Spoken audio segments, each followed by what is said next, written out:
What is going on, football fans? Back at it with another New York Giants video. Before I get started on the videos, just want to let everybody know I should be live tomorrow. Gonna have a lot of downtime tomorrow. A lot of you guys have asked me to do a general Q&A, and I'm sure there'll be some Giants topics to talk about. Haven't done one of those in about over a week, and I'll be live on Sunday to call the game between the New York Giants and the Cleveland Browns on this channel. Probably go live at about 12:30. It'll be a lot of fun, and then probably Monday we'll recap the game, talk about some of the things we like, some of the things we didn't. So, gonna have a lot of live content on the channel over the next 3 days. But in this video, we're gonna dive into the practice today between the New York Giants and the Cleveland Browns. Of course, it was the second day of inter-squad practices, and they may or may not, from what I read, have at least some form of practice tomorrow. That remains to be seen. Joe Judge talked about he's going to see how his players feel. Stefanski said the same thing. Regardless, of course, 1 o'clock on Sunday, they'll be suiting up for the Giants and the Browns' second preseason game of the year. Can't wait to see how the offensive line looks, so on and so forth, but you may not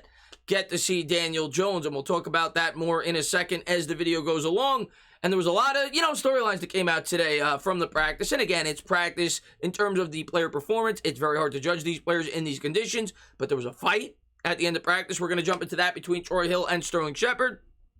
By all accounts, Jones looked very good in the red zone. And today, practice was a little bit more chippy. I got to watch at least portions of the practice on the Cleveland Browns YouTube channel. And again, it's biased. You're getting it from a Cleveland Browns perspective, so you didn't really get to see much of a good look of the Giants' offense. It was more so Cleveland's offense, and they were analyzing their offense. They weren't really talking so much about how the New York Giants were performing defensively. I'll get into some of the things that Art Stapleton had to say about the defense, so on and so forth, but it was kind of hard when you can't tackle to get a real good grasp on the defense. Bottom line is the most important thing out of today, just like yesterday, no injuries to report. Everybody stayed healthy, which is great to hear as a New York Giants fan. But let's dive into some of the things I wanted to talk about that came out today. This as well I want to talk about too. Forgot to mention it before I started pulling up the quotes. Baker Mayfield today was asked, and of course he famously came out and said, basically, this is the quote, that the New York Giants were foolish for drafting Daniel Jones. He later went on to say that it was taken out of context. But he was asked about it today, and he said that him and Daniel Jones, I guess, have buried the hatchet. But here we go. This was his quote back when the Giants selected Daniel Jones. "I cannot believe the Giants took Daniel Jones. It blows my mind," Mayfield told GQ at the time. "Some people overthink it. That's where people go wrong. They forget you've got to win." Which is ironic, and he later went on to talk about it, that nobody, for him to bash the Giants for supposedly reaching on a quarterback, nobody expected him to go number 1 overall either. This is what Mayfield said in response to the quote. "This is not what I said. Just so we're clear," Mayfield said. "I also said I was surprised I got drafted number 1. Then was talking about the flaws in evaluating quarterbacks, where I brought up winning being important. Reporters and media will do anything to come up with a clickbait story. Heard nothing but good things and wish nothing but the best for Daniel." That was a quote, I think, a little bit after the fact, years ago, when he had said that initial comment. And then today he was asked about his relationship with Daniel Jones, and he just said, "We're good. We're great." Mayfield told reporters on Friday they came down to Austin with Colt. Of course, speaking about Colt McCoy, "We're good. We talked through that." One thing I'm going to say, at least so far with these joint practices, I'm a bit surprised and happy as a Giant fan that we haven't relived history as much as I thought we would. You haven't heard much about Odell Beckham and the relationship with the New York Giants. You haven't heard much, at least on the Giants end, about Freddie Kitchens, obviously being the former head coach with the Cleveland Browns. So it seems like for the most part, it's been, down to business. Of course, today there was a fight, and we're going to talk about that. And I did watch the fight. I don't have the video evidence, but it's all over Twitter. And I'll talk about what I saw. And then I'm going to jump into what Art Stapleton and a few other people had to say about it.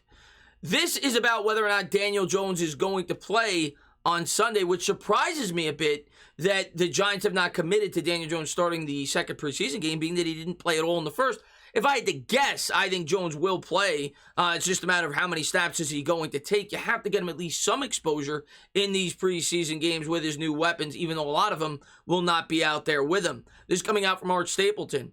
Joe Judge also wouldn't commit to how many starters he'll play Sunday in the preseason yet, and that includes Daniel Jones. A lot could depend on the workload in today's practice versus the Browns, and how Stefanski will play his cards could factor in as well. Now, the one thing I will say to this is, due to the fact that they've had these inter-squad practices, maybe Joe Judge could rationalize to himself, and the same thing with New England coming up after this game, that maybe he doesn't need to put his quarterback in harm's way because he's getting an opportunity to evaluate him against opposing defenses, even though it may be in a practice environment where there's no tackling, you don't have to worry about getting sacked, so on and so forth, and there's really not much of a run game when you do this kind of simulation. So I don't think it's the same thing. I still think he should play at least a drive or two, hopefully closer to a quarter, but we'll see what Joe Judge ultimately decides. He's not making any commitment as to whether or not Daniel Jones or anybody from the first team offense or defense will be playing in the second preseason game on Sunday. Then this came out before the practice today. Saquon Barkley will participate in one-on-one drills today, but only Giants on Giants, not against the Browns, not going against the opposing team, which makes complete sense. You're talking about a guy that's not really used to the contact yet. You don't want to really have him going up against the opposing defense, who doesn't really care about whether or not Saquon Barkley plays for the Giants or not. This now about the fight, and before I jump into the quotes, what I saw, and it didn't look like it showed the complete picture on Twitter, was it looked like Troy Hill, the cornerback for the Cleveland Browns, threw a few punches at Shepard, and then Shepard went to go at him, and then John Ross did a terrific job of stepping in. He showed a leadership role and kind of breaking it up. I also want to give credit to Matt Parrott. He looked like he was kind of trying to separate the two sides, and it didn't look like it got out of control, but from the sounds of it, when I get into Art Stapleton's tweet, it sounds like Troy Hill was the instigator in this fight. But again, I'm sure there's going to be other reports that come out on this, and I guess we'll hear the full story as it comes out. Now, the one thing I will say, practice, and I got to see this portion of it, was a little bit chippy, and I think where this started was actually in practice. There was a play where Sterling Shepard caught a football, and I guess he gave a little bit more of a shoulder lean to Troy Hill. He was trying to get a little more physical, I guess, trying to ramp it up a little bit. It wasn't anything like over the top dirty, but it got a little physical, and it looked like Troy Hill took offense to that, and that, in my opinion, is probably what led to this after practice altercation. But this coming out from Dan Duggan. Just saw some photos of the fight a Cleveland photographer took. Sterling Shepard and Troy Hill squared up and punches were thrown. Didn't look like anybody landed anything, but it was much more than just pushing and shoving. And apparently, Duggan and all the New York Giants beat reporters were busy interviewing players off the field. This happened back on the field, so they didn't see it firsthand. But they did get, I guess, secondhand, evidence. This is coming out from Art Stapleton. Giants wide receiver Sterling Shepard and Browns cornerback Troy Hill got into it after today's joint practice. According to the witnesses, there were punches thrown in the crowd of teammates from both sides. Shep had been with Saquon and OBJ. Several Browns reporters said Hill wound up and threw haymakers. So, they're saying, I guess, that it sounds as if Hill was the guy that was, being a little bit more over the top. But, again, I don't have the full video evidence in terms of how it started, so on and so forth.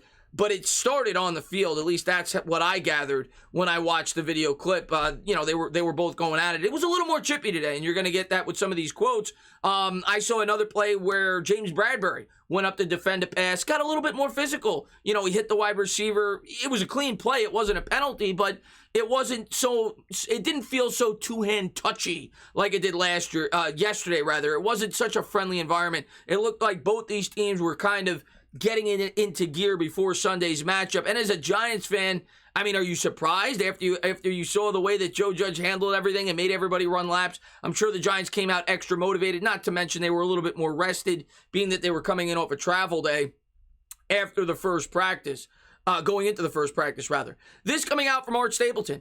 Giants defense just dominated the first 11-on-11 series versus Baker and the one. So good report there. Apparently the pass rush, I don't know if I pulled the tweet up or not, but Azeez Ojulari looked good. Overall, the pass rush supposedly had another very good day for the New York Giants, which is great to hear going up against that Cleveland Browns offensive line. I don't know how much of it was against the first unit, but I did read that Ojulari did well against Jedrick Wills. This coming out from John Schmelk.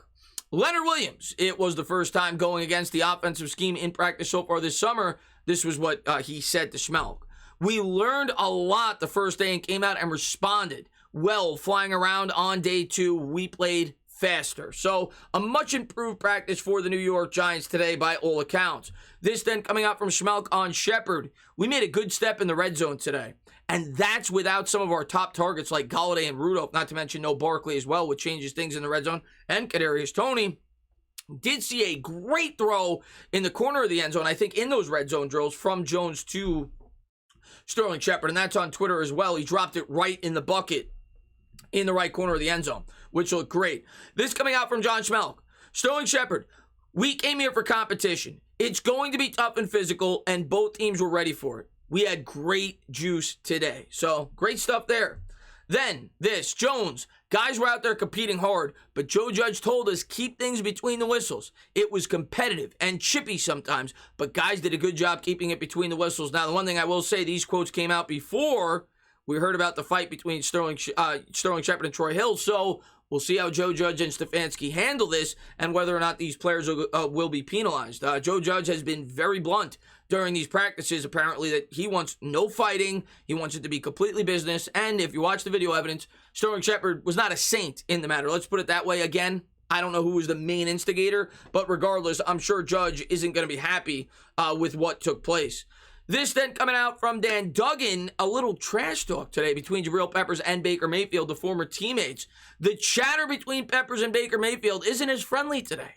Things getting heated as Peppers indicated Mayfield isn't completing 80% of his passes today. Of course, Mayfield had a great day the first practice, but it just goes to show you the upped intensity today between the New York Giants and the Cleveland Browns. And then this was the report on Azeez Ojulari from Art Stapleton, which is great to hear.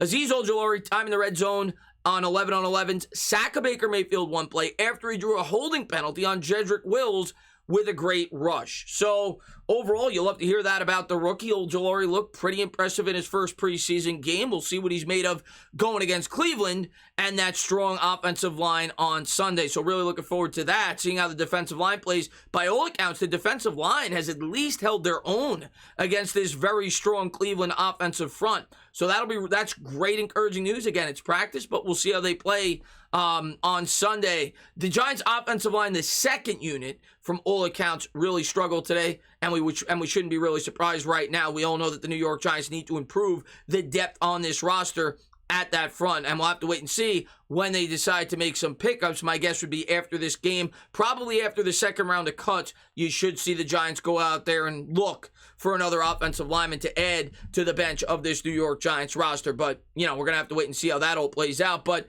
overall, a more physical practice. You don't love to hear about the fight with Sterling Shepard, but nobody's hurt, which is the most important thing when it comes to training camp. Giants with a little leisure activity after the fact. Joe Judge taking them golfing, so hopefully they could bond that way. And overall, I just can't wait for football to get started. I am looking forward to be able to stream that game on Sunday. And of course, I cannot wait for the Denver Broncos. As always, guys, if you liked what you watched, please subscribe, drop a comment, maybe give me a little thumbs up. Cheers.